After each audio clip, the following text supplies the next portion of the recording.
Hello and welcome to this week's Liverpool.com podcast. I'm your host, Matt Addison. Rich Garnett and Michael Plant are both alongside me. Before we get into today's episode, a shout out to our sponsors, NordVPN, who have a new app available for download, which allows you reliable and affordable internet access on your trips abroad this summer.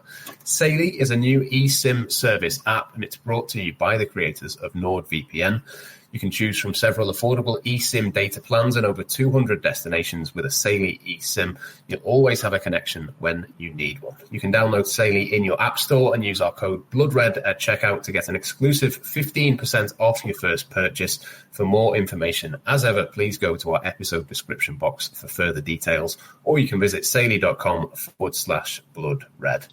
Without further ado, though, let's get stuck straight into the topic for today. We're going to talk a little bit about the Club World Cup, a little bit about Andy Robertson as well, and his future amid interest from Atletico Madrid. But let's go with the Club World Cup first. Rich, I'll come to you first on this one. I think it's fair to say that it's been an interesting start to the Club World Cup. There's not been too many fans in the stadium watching, but have you been watching from home? Have you taken much interest in it? What are your early thoughts on it so far? I try not to be too derogatory about it because it is a new initiative. There's some, star names at it and everything, but it's just a bit rubbish, isn't it? You know what I mean? There seems to be a real desire to force association football as we know it on America. And I know they've got the World Cup coming up in the not too distant future, but the push on it. If you're a traditional football fan like me, like everyone here, I think, and when you can see that a tournament is based around very little else but financing, marketing, and serving the needs of big businesses. It's very difficult, I think, to get enthusiastic about a tournament that's, let's be honest, has just been created to serve that purpose. And that's not been lost on supporters of a lot of these clubs who've had long seasons and then are apparently expected to travel to Miami to watch a few more games, some of which are against amateur clubs, to play for a tournament which doesn't have a lot of pedigree. So, not exactly the best of starts, and I guess there's two things here. I'm obviously not converted onto the whole idea of it, but at the same time, I also think that I'm not their target audience in this either. I don't think they're chasing the legacy football fan with this particular initiative. So they probably won't be too bothered whether I'm watching or not. I did, however, watch a bit of Real Madrid v Al Hilal last night. Just in the hope that Trent Alexander-Arnold didn't cover himself in glory, which thankfully he didn't. And it wasn't a bad game, actually. I was pretty sure they were hanging on to let Real Madrid try and win that game at the end. But I must admit, it was the first time I'd ever watched Al Hilal, and I thought they weren't too bad, actually. I was quite impressed by them. And I've seen just a few bits and bobs of other games. But in terms of, am I planning my evenings spare time around watching this tournament? Certainly not. Yeah, I think I'm broadly in the same boat as you. I think the Real Madrid Al Hilal game was probably the best game of the tournament so far. The Bayern Munich 10-0 against Auckland City was probably a complete waste of time for everybody involved, really. And it is interesting, Michael. I think there is a place for a tournament like this, but I do wonder when you've not got Liverpool, you've not got Barcelona, you've maybe got a couple of teams, as Rich says there, who are basically semi-professional. I think there was some sort of data going around a couple of days ago that they're sort of ranked as the 5,000th best team in the world. And, there's teams who are sort of 2,500 places above them who play non-league in England. I mean, things like that just sort of don't help, I think, with the sort of status of this tournament. But I do wonder, maybe as we get into the knockout phase, maybe the interest will be there a little bit more. But what have you made of it so far? Is it what you thought it was going to be? And what are your general thoughts on it up to this point? My general thought is it just feels a bit awkward and clunky, doesn't it? They've really pushed this big, state-of-the-art, high-tech tournament on us. It's got all the glitz and glam, but not much substance to it, really. Certainly in the early stages. I mean, I do wonder whether once we get into the latter stages of the tournament, whether it'll be more entertaining, whether it'll be more intriguing, I suppose. And there haven't been too many matches that have been particularly well fought out, certainly amongst top quality teams. I did watch the Real Madrid game, which I really enjoyed. Certainly the first half I thought was really good. I thought Trent Alexander-Arnold was all right, wasn't he? He was okay. He wasn't great, but he wasn't terrible. I think some of the social media reactions been a bit over the top, really. But yeah, and look, I think that the point that I keep thinking is at the moment is right now this isn't a big tournament as much as we keep being told it is by FIFA and their kind of acolytes. But in 20 years, who knows? Maybe it will be a big tournament. That I don't think this year there's a huge amount to be concerned about for Liverpool not being involved in it. But maybe in 20 years' time, that might not be the case. That actually being involved in it will be almost seen as the equivalent of being involved in the Champions League. And look, we know for club owners and executives that many of them would rather finish in the Champions League at the end of the season than win the FA Cup or the League Cup. So, yeah, at the moment, not hugely impressed. It's early days. The standard isn't great. I think a lot of the players are tired, and the heat is definitely having an impact, isn't it? I think it's sort of 32 degrees in Miami. I mean, I don't think Liverpool fans have too much sympathy for Trent running around the pitch in that heat. But, yeah, early impressions, not great, but it's early days, as I say. Yeah, I think there's a few things with it that make you think it just doesn't look great. The empty seats is an obvious one. The fact that there's such a disparity in the teams as well. I mean, Rich, do you think you'd look at it differently if Liverpool were involved in it? I think there was a plan at one point where this tournament was going to take place a few years ago and the pandemic got in the way and Liverpool might have been involved in it in that case. If Liverpool were in it, would you take it a little bit more seriously? Do you think we'd look at it in a different way if that was the case?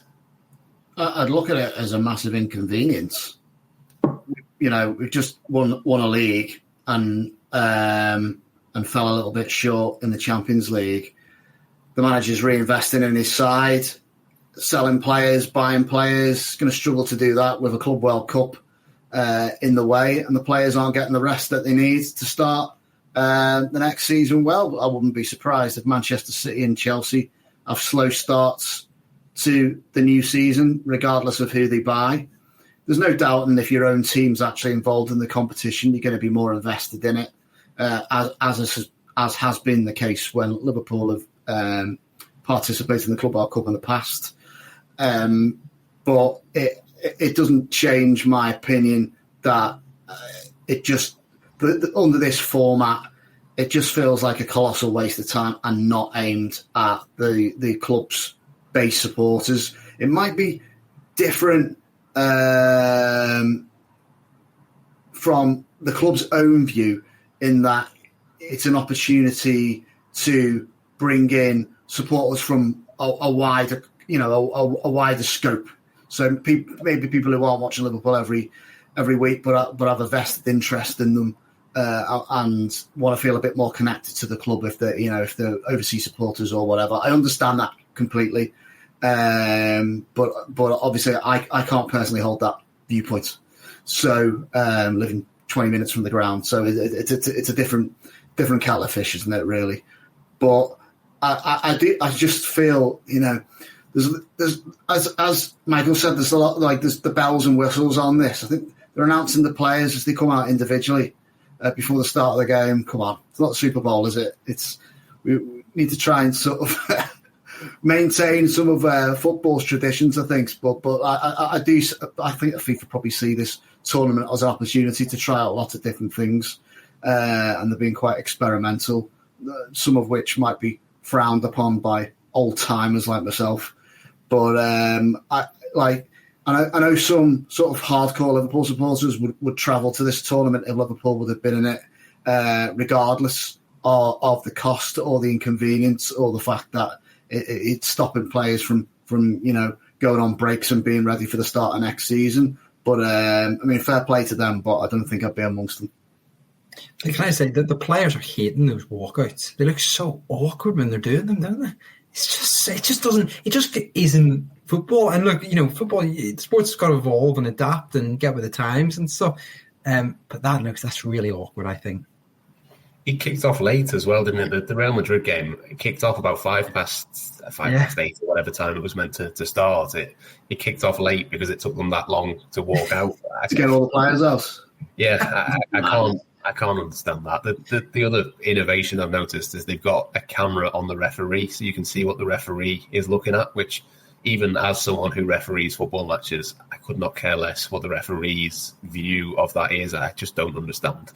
I don't understand who that appeals to. I'm not quite sure what the purpose of that is generally. I'm really not too sure. But Rich mentioned it there, Michael, in terms of the impact. Obviously, we are looking at this from a Liverpool perspective. I think there's probably one of two ways that I expect the start of next season to go in terms of Manchester City and possibly Chelsea as well, if they're in title contention as well. On the one hand, it could be that this is their early pre-season, they have an extra long summer, and they start next season flying. It could also go the other way, and they might be tired from this. They've not had a proper summer, they've not had a proper break. I expect that the lack of a break will come back to bite them at some point. It's just whether that's at the start or the end of the season. But in terms of the first few fixtures, and obviously we found out the fixture list this week, which way do you expect it to go for City? Do you expect them to come flying out of the traps and Liverpool need to match them and continue with that? Or do you expect it to go maybe the other way? Probably a little bit of both. It wouldn't surprise me if they maybe are a little bit fresher going into the start of next season. City are an interesting one, obviously, that they had so many injuries last season and it did catch up with them in the end.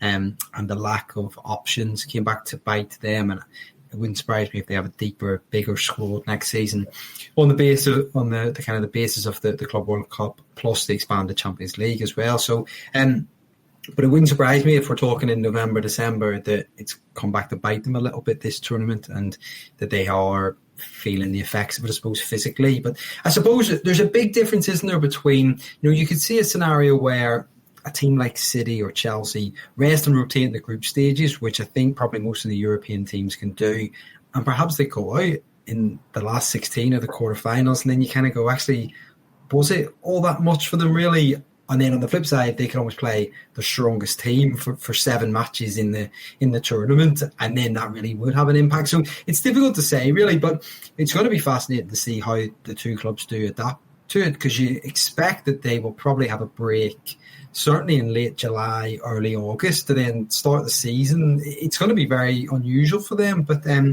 it's interesting. And I think long term, I think next season, it probably is an advantage for Liverpool not being involved in it. I think if you asked FSG and the owners, would they rather be involved in it or not, I have no doubt that they would, purely for the finances on offer. And look, football is a business. While it doesn't really capture us and appeal to us, that side of things as football fans, to owners, it does. It's an important aspect of it. And look, who knows, maybe if this tournament would have been played 2 months ago, and Man City win it, maybe they could have afforded Florian Wirtz at the end of it. Who knows? But I do think that element's very important. But as I say, I think the advantage could be to Liverpool in and around, the new year when we start getting into the nitty gritty, I suppose, of the next season. Yeah, I can't remember exactly what the numbers are in terms of this. It's been mentioned on commentary a few times that you get, I think, a couple of million for winning a group stage game, or you win however much it is for going all the way in the competition. Obviously, that will come into it, but it's not like Liverpool are particularly short of money or in need of that anyway. It's important to some degree, but it's not going to make a huge difference, I don't think, on that front. Well, you get the winner gets £100 million. So again, or $100 million, I think. I mean, it's a slight difference in those, obviously, but that is not insignificant. And I was having a look.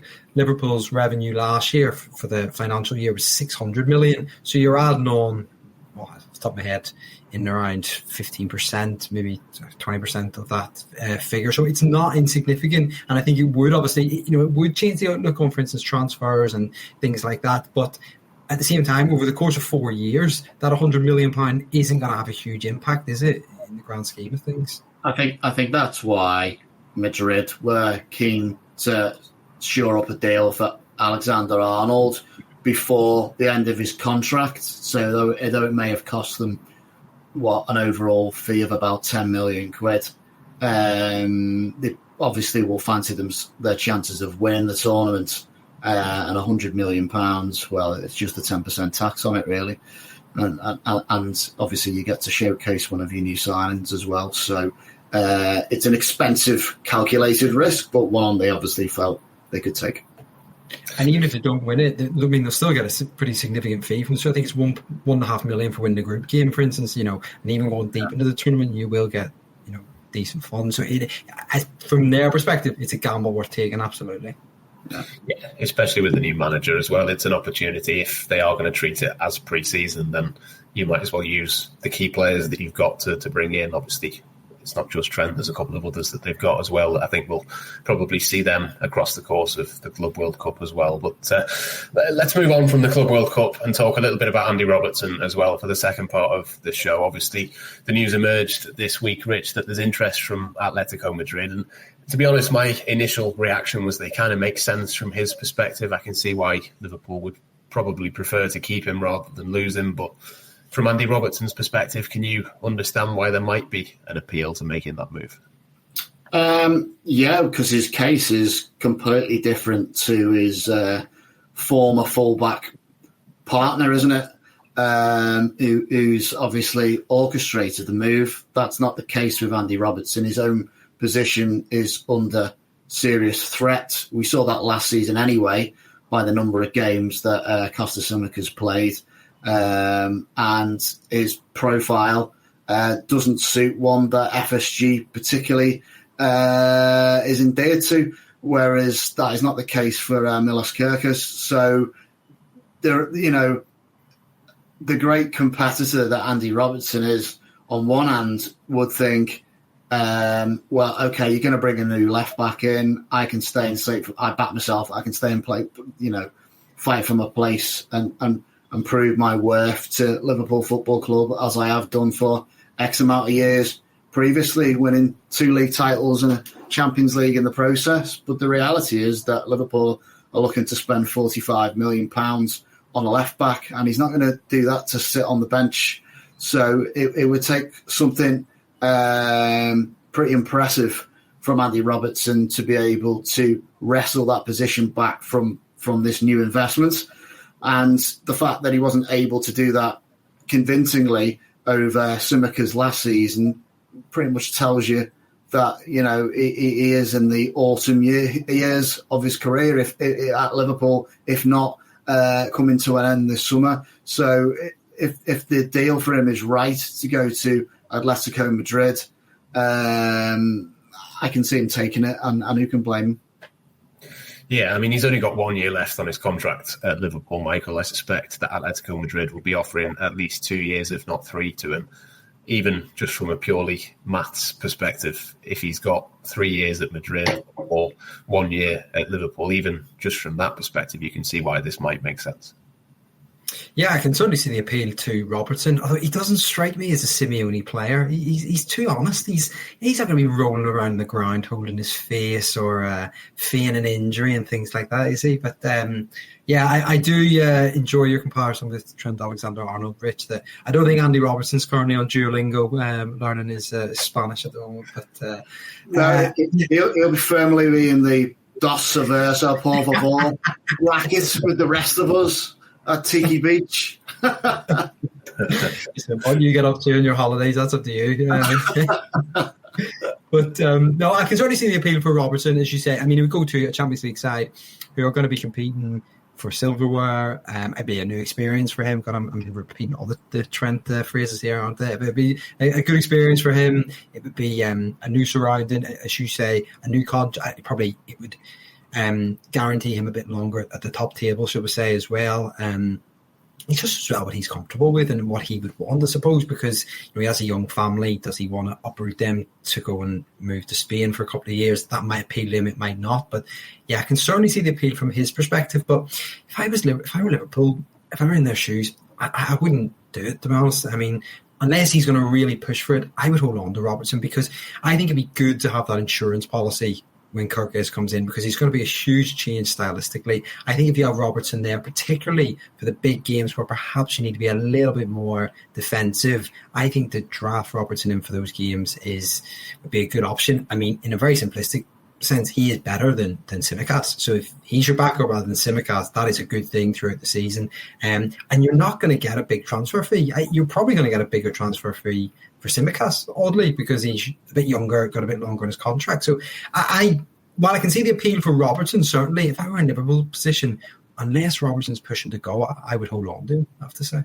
Their interests are different, though, are they? You know what I mean? Liverpool very much have that interest of, well, we'll keep Andy Robertson, great character, the experience, member of the leadership team, a sort of a James Milner style player now of that level of seniority and experience for young players and that. But on the flip side, he's the captain of Scotland. You know what I mean? And we'll be proud of that and we'll want to maintain that. And Steve Clarke could rightly ask the question, what's the captain of Scotland doing, knocking around on the bench, cheering people on? There's different interests at stake here, and they are not aligned. Yeah, I mean, it definitely makes sense, doesn't it? It's a World Cup year. There's a lot of factors to think about. From Liverpool's perspective, Rich, obviously you go into the summer thinking, well, maybe you'd rather keep Robertson rather than Tsimikas. If it was the other way round, would you be all right with that? If it was, say, Kirkes and Tsimikas as the backup and Andy Robertson moves on, would there be any kind of concerns or worries that you'd have, or would you be happy enough with that? Well, I'd rather keep Andy Robertson, let's be clear. But at the same time, if it did go the other way and we held on to Tsimikas, who's, I think, has been quoted as kind of being acceptant of his role within the squad, and actually sees that as quite an achievement to have been able to have lasted as long as he has and played quite a few games. He must have played more games this season gone than he has in any previous, surely, I think, for Liverpool. 29 last season. 29, yeah. So he's not exactly a missing man, is he? You know what I mean? And obviously, Kirkes could get injured or suspended or whatever. There's no question that we're going to need a backup. But I think he's a good enough backup. So if Robbo did go, I think Liverpool will be okay. How much do you think that the leadership element comes into it, Michael? I mean, it reminds me a little bit of when Jordan Henderson decided that he didn't want to accept a squad role. I can kind of see that Andy Robertson might have a similar perspective on it. The only thing I would say is that I don't think you can really make the argument that Liverpool have desperately missed Jordan Henderson's leadership off the pitch. They've been all right without him, even though maybe at the time that would have been a worry. It hasn't really gone that way, and there's maybe other players that might be able to step up. But would that be a worry, do you think, for you in terms of this Liverpool squad? I don't think it'd be a worry. I mean, if Robertson left, there's certainly enough characters there that the squad would be okay. Van Dijk, Salah, Gravenberch, Konate, even these sorts of players, are leaders in their own right. But it would obviously be a nice thing to have, wouldn't it, amongst the squad? And I mean, none of us have been in a Premier League dressing room. I do wonder whether sometimes, particularly, you've got players who are on the bench, maybe a bit more, do they kind of huddle together? Are they sometimes a little bit more cliquey than players who are regularly starting? And if you've got Robertson in amongst that group to kind of keep spirits up, to keep everyone on side, singing off the same hymn sheet, is that a positive? Yeah, definitely. And I think to come back to what I said last time, I just think from Liverpool's perspective, if you can keep Robertson there as a backup left back, that would be a brilliant option to have. But as I say, I can understand why he might want to move on, really. But it's a funny one because, I mean, to go to Atletico as well would be it's a path that not many players really have. Like going to La Liga at top level, not a huge amount of players, certainly from Scotland anyway, have done it, and more British players are seeing doing it now, even compared to 10 years ago. But yeah, it'd be a really interesting move if he was to go and do it, to see how he would get on at this stage in his career, how quickly he could adapt to it. Yeah, it would definitely be an interesting move. It reminds me a little bit of Kieran Trippier, obviously made that move and did really well.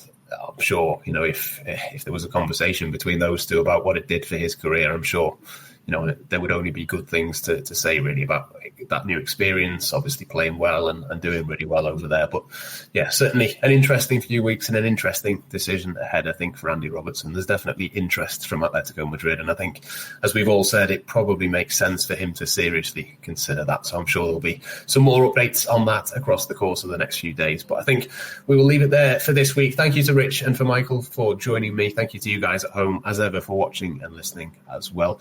We'll be back next week with the next Liverpool.com podcast.